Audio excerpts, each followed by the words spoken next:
Hello. Dito tayo sa bukid. Kuha tayo ng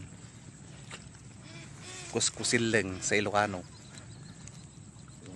Ganito siya. Ulam. Ganito lang. Kuha tayo.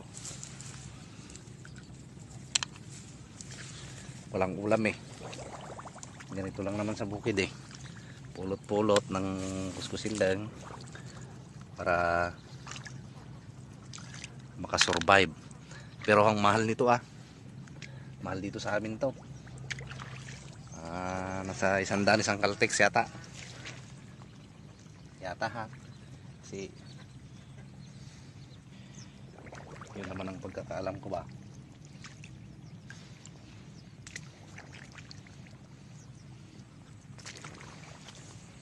Ayan to ulam to,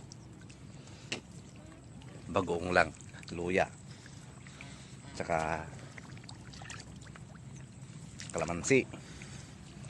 Okay na, solve na tayo.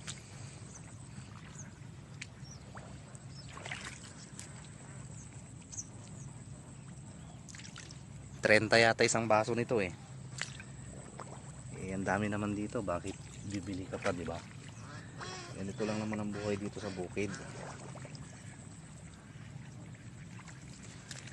Dito lahat ng ulam. May isa bibili ka pa. Ayan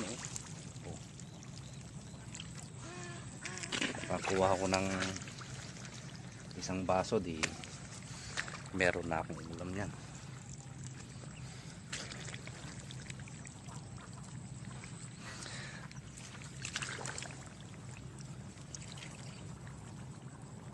Masarap kaya to, mas masarap pa sa kuhol ito. Buusan mo lang ng mainit na tubig. Ayan buusan mo lang ng mainit na tubig to, lagyan mo ng bagong. Diyos ko Lord, sarap na. Solve na yung isang kainan.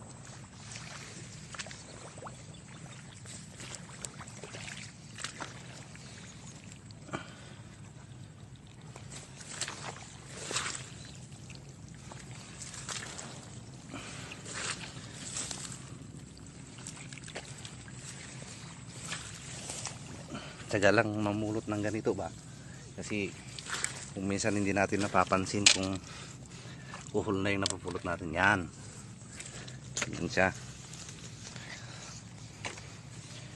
pero masarap to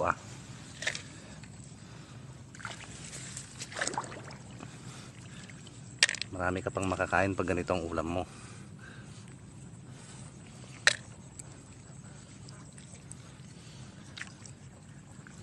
Ito yung pinakalitson dito sa bukid. Litsyon namin to.